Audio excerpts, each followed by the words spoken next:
Viewers, हम करें chapter number 4 financial arithmetic और इसके कुछ बेसिक टॉपिक्स जिसमें रेशो, प्रोपोर्शन, डायरेक्ट प्रोपोर्शन और इनवर्स प्रोपोर्शन, उनको मैंने प्रीवियस वीडियो में डिफाइन किया था, कुछ एग्जांपल्स के साथ उन्हें एक्सप्लेन किया था।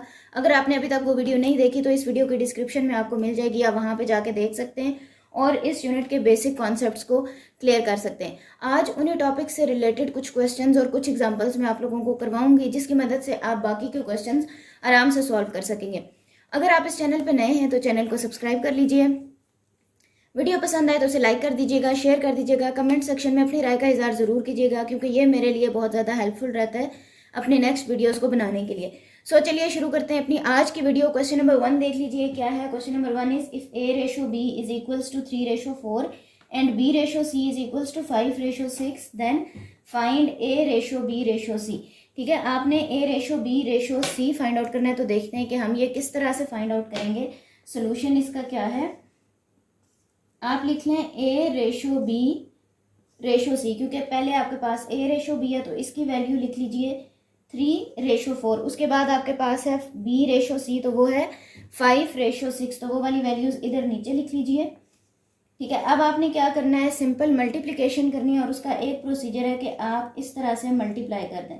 इसका मतलब क्या है कि 3 को 5 के साथ मल्टीप्लाई कर दें, 4 को 5 के साथ और 4 को 6 के साथ। सोल्यूशन क्या आता है, 5 3s are 15/4 5s are 20/6 4s are 24। ठीक है, ये हमारा सोल्यूशन आ गया A/B/C के लिए। अगर आपको इस तरह से थोड़ी सी कंफ्यूजन हो रही है या आपको मल्टीप्लिकेशन उस तरह से समझ नहीं आ रही है तो हम एक और मेथड के साथ इसको सॉल्व कर सकते हैं। देख लेते हैं कि वो वाला मेथड क्या है। A/B आप लिख लीजिए 3/4 और B/C लिख लीजिए जो कि क्या है 5/6। अब आप लोग ये देख रहे हैं कि 4 के साथ वाली ये स्पेस खाली है तो यहाँ पे 4 लिखते हैं, 5 के साथ ये वाली स्पेस खाली है तो यहाँ पे 5 लिख दें। ठीक है, अब डायरेक्ट इनको यू मल्टीप्लाई कर लीजिए। ठीक है, 3 5s are 15/5 4s are 20/6 4s are 24। ठीक है, देखिए दोनों का सोल्यूशन भी सेम आया है और ये जो क्वेश्चन है इंतहाई आसान था। आप इसको इन दोनों मेथड्स में से जिस मेथड के साथ चाहे सॉल्व कर सकते हैं। ठीक है, मतलब कोई भी दो रेशोज आपके पास दी जाएं और इस तरह से इनकी जो लास्ट टर्म है और इसका फर्स्ट टर्म ये सेम हो तो इस मेथड के साथ आप उन तीनों का रेशो कैलकुलेट कर सकते हैं। ठीक है, अब हम डायरेक्ट प्रोपोर्शन और इनवर्स प्रोपोर्शन के कुछ क्वेश्चंस को सॉल्व करेंगे और देखेंगे कि वो क्वेश्चंस हमने किस तरह से फाइंड आउट करने हैं, उनका सोल्यूशन हमने किस तरह से निकालना है। ठीक है, तो सबसे पहले हम करेंगे डायरेक्ट प्रोपोर्शन की एक एग्जाम्पल, और वो एग्जाम्पल क्या है, वो कुछ इस तरह से है। If the price of 12 eggs is ₹96, how many eggs can be bought with ₹80। अगर 12 एग्स की प्राइस क्या है 96 रुपीज़ है तो 80 रुपीज़ में हम कितने एग्स खरीद सकते हैं। तो सबसे पहले आप इनका रेशो के फॉर्म में लिख लीजिए। आप लिखिए एग्स रेशो रुपीज़। ठीक है, एग्स कितने हैं 12, रुपीज़ कितने हैं 96। ठीक है, वो कह रहे हैं कि अगर 80 रुपीज़ हों तो हम कितने एग्स को खरीद सकते हैं। ठीक है, और डायरेक्ट प्रोपोर्शन मैंने आपको क्या कहा था, it is a relationship between two quantities in such a way that increase in one quantity causes increase in the other quantity and decrease in one quantity causes decrease in the other quantity। एक मिकदार के बढ़ने से दूसरी भी बढ़ रही है और एक के कम होने से दूसरी भी कम हो रही है, तो ये कहलाता है डायरेक्ट प्रोपोर्शन। यहाँ पे देख लीजिए, जब 12 एग्स थे तो रुपीज़ थे 96, अब रुपीज़ हो गए 80, तो जाहिर बात है एग्स कम हो जाएंगे। इसका मतलब क्या है कि रुपीज़ कम होंगे तो एग्स भी कम होंगे। ठीक है, तो ये क्या है, डायरेक्ट रिलेशन है। डायरेक्ट रिलेशन में आप जब एरो लगाते हैं तो एरो की डायरेक्शन सेम होती है। या तो आप एरो इस तरह से लगा सकते हैं कि दोनों एरोज की डायरेक्शन अपवर्ड हो, या इस तरह से लगा सकते हैं कि दोनों एरोज की डायरेक्शन डाउनवर्ड हो। लेकिन डायरेक्ट प्रोपोर्शन के लिए जब आप एरोज लगाते हैं तो एक चीज़ का ध्यान रखना है कि डायरेक्शन सेम होनी चाहिए, चाहे आप उसे अपवर्ड लगाएं चाहे आप उसे डाउनवर्ड लगाएं। ठीक है, तो यहाँ पे मैं इसका सोल्यूशन कर लेती हूँ। x divided by 12 is equals to 80 divided by 96। x is equals to 80, क्योंकि 12 यहाँ पे डिवाइड हो रहा था, इक्वेशन के दूसरी तरफ चला जाएगा, मल्टीप्लाई हो जाएगा। 80 मल्टीप्लाई बाय 12 डिवाइडेड बाय 96। अब जब आप इसका सोल्यूशन करेंगे तो x की प्राइस क्या आ जाएगी, x की प्राइस आ जाएगी 10। इसका मतलब क्या है कि जब 96 रुपीज़ थे तो 12 एग्स आ गए, जब 80 रुपीज़ थे तो एग्स कितने आ गए, 10 एग्स आ गए। ठीक है, ये डायरेक्ट प्रोपोर्शन का हमारे पास एक क्वेश्चन था। और अगर आपको इस तरह से समझ नहीं आ रही तो कल मैंने आपको ये बताया था कि ratio same type of quantities के दरमियान फाइंड आउट किया जाता है, ऐसी बात है। तो आप इसको ज़रा एक और मेथड के साथ सॉल्व कर लें ताकि आपको कोई कंफ्यूजन ना रहे। तो इसका सोल्यूशन इस तरह से कर लें कि आप एग्स का रेशो ले लें एग्स के साथ, ठीक है, और इसको प्रोपोर्शन फाइंड आउट कर लें रुपीज़ का रुपीज़ के साथ। किस तरह से, एक था हमारे पास 12 एग्स और दूसरा रेशो था एक्स। अब हमने फाइंड आउट करने हैं कि एग्स कितने, 12 एग्स के लिए थे ₹96 और अब हमने जो एग्स फाइंड आउट करना है उसके लिए रुपीज़ हैं 80। आप डायरेक्ट इनका क्या करें, क्योंकि रेशो को हम एक फ्रैक्शन की फॉर्म में लिख सकते हैं, ठीक है, तो आप इसको लिख लें 12 divided by x is equals to 96 divided by 80। अब आप जब इसका सोल्यूशन करेंगे तो इसका सोल्यूशन भी आपके पास आ जाएगा x is equals to 10। Solution बहुत ही सिंपल है, आसान सा है। यहाँ पे आप x को अलग कर लें इक्वेशन से, 12 जो है वो मल्टीप्लाई हो रहा है इक्वेशन के दूसरी तरफ जाके डिवाइड हो जाएगा। यहाँ पे आपके पास जो बच जाएगी वैल्यू वो होगी 1 डिवाइडेड बाई एक्स, ठीक है। इसका सोल्यूशन करने के बाद आपके पास आंसर आ जाएगा 1 डिवाइडेड बाई 10। आपने फिर क्या करना है कि रेसिप्रोकल ले लेना है 1 बाई एक्स का, जो कि आ जाएगा x और x की वैल्यू आ जाएगी 10, ठीक है। सोल्यूशन बिल्कुल वही है। अगर पहले वाला मेथड थोड़ा सा कंफ्यूजिंग लग रहा है तो आप इसको इस तरीके से सॉल्व कर सकते हैं। सेम क्वांटिटीज़ के आपस में रेशो कैलकुलेट करें, उनके दरम्यान में प्रोपोर्शन फाइंड आउट करें, ठीक है, और फिर उनको डिवीजन की फॉर्म में लिखें और सिंपल जो है वो सोल्यूशन फाइंड आउट कर लें, ठीक है। ये क्वेश्चन था हमारा डायरेक्ट प्रोपोर्शन का और इसके लिए मैंने आपको 2 मेथड्स बता दिए। इन 2 मेथड्स में से आपको जो मेथड भी इजी लगे आप उसके साथ इस क्वेश्चन को सॉल्व कर लें।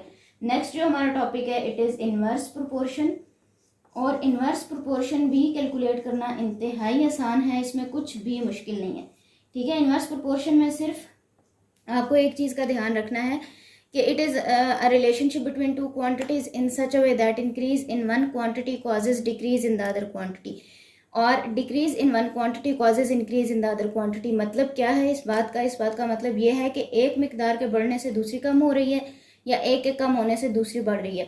अच्छा, जब भी एक बात आपने ध्यान में रखनी है, फाइनेंशियल अरिथमेटिक या इस तरह के कोई भी क्वेश्चन इस यूनिट से रिलेटेड आप लोग कर रहे हो, डायरेक्ट और इन्वर्स प्रोपोर्शन से रिलेटेड कर रहे हो, तो क्वेश्चन को पढ़ने के बाद एकदम से सोल्यूशन आप लोगों ने नहीं करना, आपने उस क्वेश्चन को समझना है सबसे पहले, और उस क्वेश्चन को समझ के अच्छी तरह से देखना है कि डायरेक्ट प्रोपोर्शन का क्वेश्चन है या इन्वर्स प्रोपोर्शन का।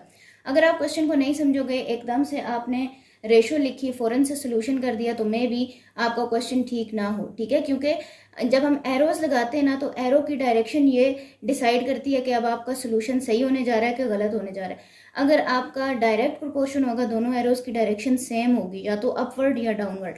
अगर आप उसे चेंज कर देते हैं, एक एरो की अपवर्ड रखते हैं एक की डाउनवर्ड, तो ऑब्वियसली आपका क्वेश्चन ठीक नहीं होगा।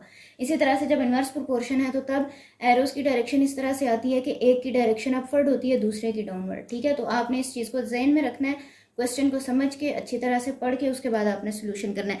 अब हम चलते हैं इन्वर्स प्रोपोर्शन की एक एग्जाम्पल की तरफ, और वो एग्जाम्पल क्या है, 10 men have ration for 21 days in a camp. If 3 men left the camp, for how many days will the ration be sufficient for remaining men? वो कह रहे हैं कि 10 लोग जो हैं जिनके पास राशन है 21 दिनों का, तो हम कह देते हैं कि यहाँ पे हमने जो कैलकुलेट करनी है रेशो वो है डेज के दरमियान, ठीक है, और मेंस के दरमियान। तो सबसे पहला क्या है कि 10 लोग हैं जिनके पास 21 दिन का खाना है, उसमें से 3 चले जाते हैं। अगर 3 चले जाते हैं तो 10 - 3 यहाँ पे आ जाएगा 7, और वो कह रहे हैं कि जो राशन है वो कितने लोगों के लिए सफिशेंट हो जाएगा। तो अब आप इस चीज़ को पहले देखें कि जब 10 लोग थे तो 21 दिनों के लिए खाना था उनके पास, अब 3 चले गए, तो इसका मतलब क्या है कि खाना उनके पास ज़्यादा होगा। समझ आ रही है बात, खाना उनका ज़्यादा दिनों के लिए चल जाएगा, मतलब लोग कम हो गए लेकिन खाना ज़्यादा हो गया है, राशन ज़्यादा दिन तक चल जाएगा। इसका मतलब है कि इनके दरमियान में क्या है, इन्वर्स प्रोपोर्शन। इन्वर्स प्रोपोर्शन है ना, लोग कम हो गए, खाना ज़्यादा दिनों के लिए हो जाएगा, ठीक है। तो अब हमने एक एरो की डायरेक्शन लगाई है अपवर्ड, एक एरो की डायरेक्शन लगाई है डाउनवर्ड। अच्छा, अब उसके बाद जब आप सोल्यूशन कर रहे हैं ना, तो आप या तो दोनों एरोज की जहाँ पे टेल है उस वाली वैल्यू को न्यूमरेटर में लिख लें, जैसे कि मैं यहाँ पे कर रही हूँ 7 divided by 10 is equals to 21 divided by x. ठीक है, जैसे कि मैंने लिखा, जिस तरफ एरो की टेल थी मैंने वो वाली वैल्यू न्यूमरेटर में लिख दी। या आप इस तरह से कर लें कि जिस तरफ एरो की हेड है वो वाली वैल्यू आप न्यूमरेटर में लिखते हैं, बात एक ही है। ठीक है, लेकिन इस बात का ख्याल रखना है एक चीज़ का कि जब आप एरो वाली वैल्यू को न्यूमरेटर में लिख लें तो दोनों साइड्स पे जहाँ पे एरो के साथ वैल्यू है उसको आप न्यूमरेटर में लिखें, और जो टेल के हेड के साथ जो वैल्यू है उसको न्यूमरेटर में लिखें, और जो टेल के साथ है उसकी वैल्यू को डिनोमिनेटर में लिख लें। ठीक है, अब आप जब इसका सारा सोल्यूशन फाइंड आउट करेंगे तो आपके पास वैल्यू क्या आ जाएगी। अब देखिए 7/10 है, 21 इधर मल्टीप्लाई हो रहा है तो यहाँ पे जाके डिवाइड हो जाएगा, यहाँ पे आपके पास वैल्यू आ जाएगी 1 डिवाइडेड बाई एक्स। इसको हम किस तरह से फिर सॉल्व करेंगे, ये हमारे पास आ गया 7 1s are 7, 7 3s are 21, तो ये हमारे पास आ जाएगा 1 divided by 10 is equals to 1 by x, तो ये आ जाएगा 1/30 is equals to 1 by x. अब आप दोनों साइड पे इक्वेशन का क्या ले लेंगे, रेसिप्रोकल, तो रेसिप्रोकल में आपके पास आ जाएगी एक्स की वैल्यू जो कि होगी 30। इसका मतलब है कि जब लोग रह गए थे 7 तो जो खाना था, जो राशन था वो 30 दिनों के लिए हो जाएगा। ठीक है, और इन्वर्स प्रोपोर्शन को भी जिस तरह से हमने डायरेक्ट प्रोपोर्शन को एक और मेथड के साथ सॉल्व किया था ना, आप बिल्कुल इन्वर्स प्रोपोर्शन के लिए भी वही कर सकते हैं। मतलब सेम क्वांटिटीज़ के दरमियान आप रेशो फाइंड आउट कर सकते हैं, डेज का रेशो आप फाइंड कर सकते हैं डेज के साथ, और इसको आप इनका प्रोपोर्शन फाइंड आउट कर सकते हैं मेंस के साथ। ठीक है, तो तब भी आपका क्वेश्चन बिल्कुल ठीक हो जाएगा। सो ये दोनों मेथड्स हैं, डायरेक्ट प्रोपोर्शन के लिए भी, इन्वर्स प्रोपोर्शन के लिए भी।